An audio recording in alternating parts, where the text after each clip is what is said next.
Here we go, Rob. Russell Westbrook, and you heard me last night.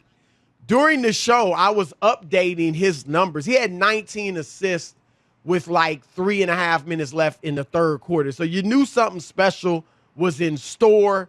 And Russell Westbrook winds up with 14 points, 21 rebounds, and 24 assists in a victory over Indiana.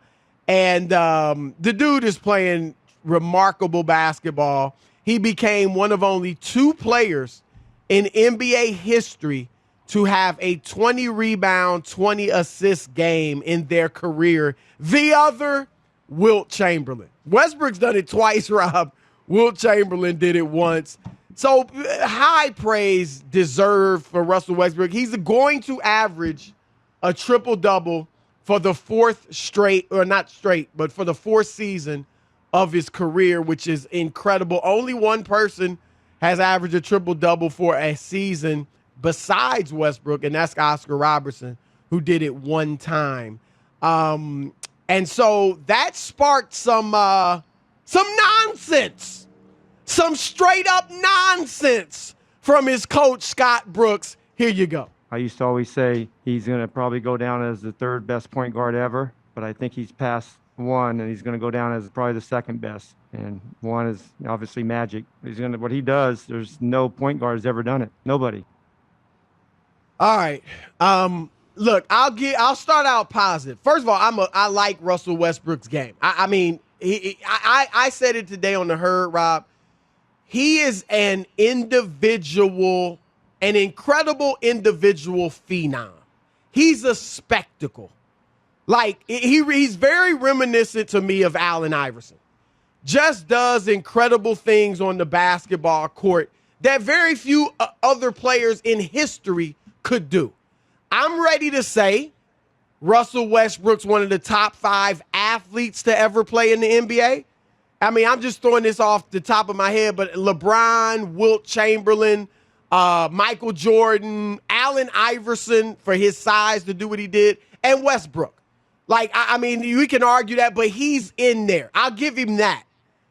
And I'll give Scott Brooks that there's not another point guard, maybe Magic Johnson, who could put up the numbers that Westbrook's put up. There's not another point guard outside of Magic that probably could average a triple-double. So I'll give it, and if that Scott Brooks' measurement of what a great point guard is, I guess so. So he's got Magic one. Magic never averaged a triple-double, but I think he could have.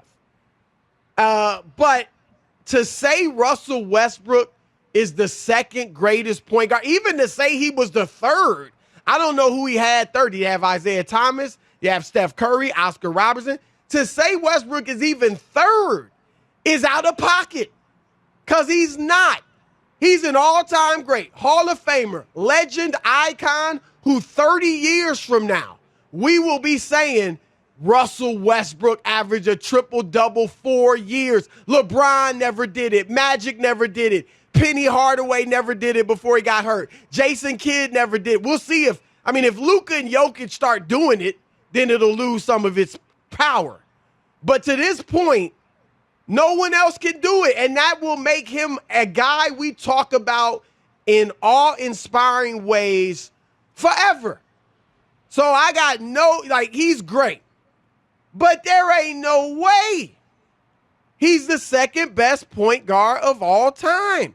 And I'll say that if I had to start a team with a point guard, I'd pick a lot over Westbrook, as great as he is, because I think it can be hard to win with. It's like Iverson. It was hard to win with him because there's the way they play. Tremendous individual whirlwinds. But, God, it's hard to build a team. You got to build it perfect. Like, Rob, you were there. Well, you were covering the league when Larry Brown built that team around Iverson that got to the finals in 2001 in Philadelphia. Yep. If Westbrook had a Larry Brown to do that for him, I think he could lead the team to the finals and maybe more.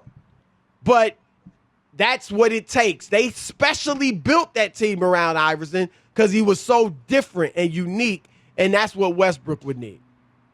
Yeah, I just think this is your classic example of prisoner of the moment. And what I mean by that is what he's doing and how he's playing right now is mind-boggling. You know, just you got to give him his props on how well he's playing.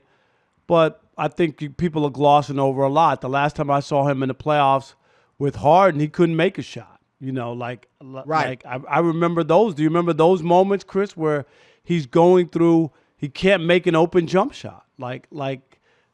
So I've seen the really bad as well, and I'm not just here to pick on them but I think when you coach a player and you want to, you know, make them feel good about what they're doing, I just think people go over the top, and that's what Scott Brooks did here in just proclaiming. I mean, the only other thing he could have just said is he's the best point guard ever. I mean, even he couldn't why didn't you just go there, right? Even he couldn't say that because he knew that would be ridiculous. like because he hasn't won anything, and there's a lot of other issues that go on in calling somebody the greatest of all time. So I think even he had to pump the brakes and realize I can't overdo it.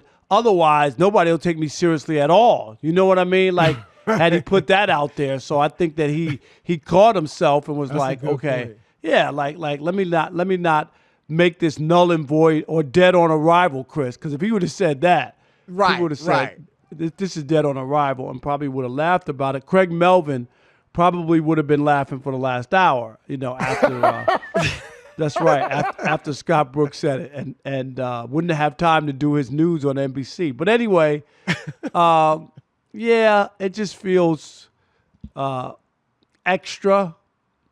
And remember, he coached him in Oklahoma City too. Right. I mean, he loves the guy. He feels good about him. You know what I mean? There's a lot of things guys helped your job, has made you millions. You know what I mean? Like you got an affinity for him. You have special feelings for him and whatnot. So I get all that.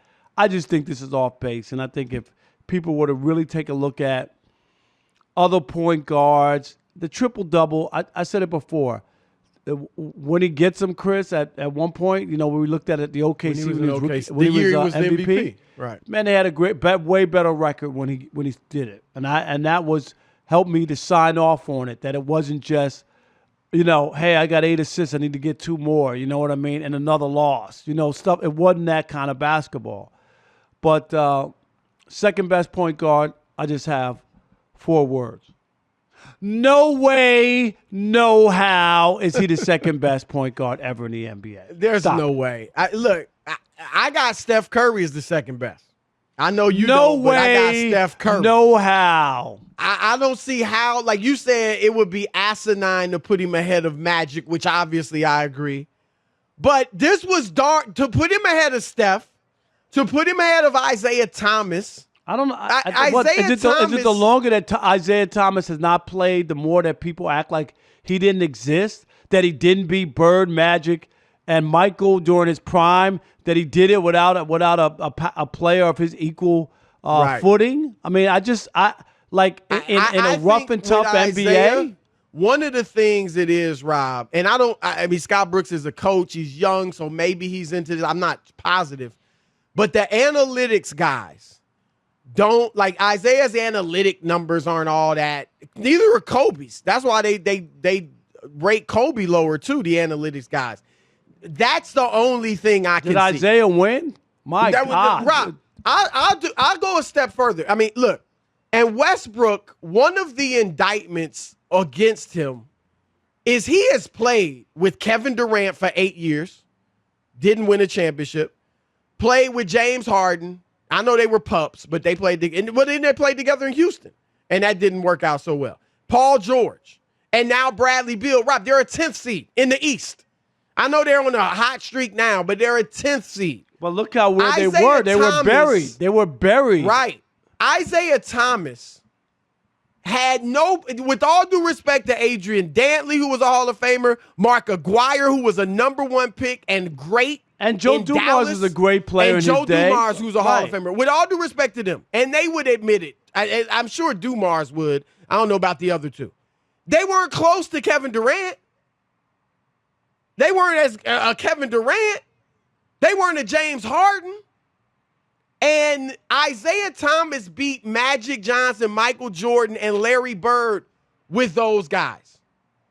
So come on, like That there- has to come count for something, doesn't it? I don't get it. Doesn't that count for something? Yeah, this is this is nothing against Westbrook. It's almost even hard to. I mean, Westbrook, I guess, is a point guard, right? It's hard to categorize him. 2 point guard, 2 guards, again, like Iverson, but you put him at the point, but difficult. It's just his style is hard to play with and win with at the championships because he has won. He's won 11 playoff series. He's been to the finals. He's been to several conference finals. So he can win, but he hasn't been able to lead it as the number one guy. He has yet to even win a playoff series, I believe.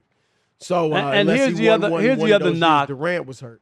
Yeah, and a buddy of mine, Ted Sobel, I should say. He's covered sports for a long time, and he made a point. He was just saying that the point guard also is supposed to make everybody else better around him. Right. Does he really do that, Chris? I'm not so sure. I think Ted has a point that as great as Westbrook is individually, I don't know if he makes the other guys better. Nah, you don't think, and again, I don't think Iverson did either. I think that's another one. He was just great on his own, and players played around him. So I think that's the case. And and they both got. I mean, what Iverson didn't get nearly as many assists as Westbrook. Westbrook may lead the league again for the 3rd time, I think, in his career. So he gets a lot of assists. But Rob, like a lot of times that assists aren't the only measure of making your players better and getting guys involved. Because a lot of times you're going up for a hoop yourself and you dump it off to a guy, you can't get anything, so you give it to somebody else, or So Magic Johnson's assists were a lot different than a lot of Russell Westbrook's assists.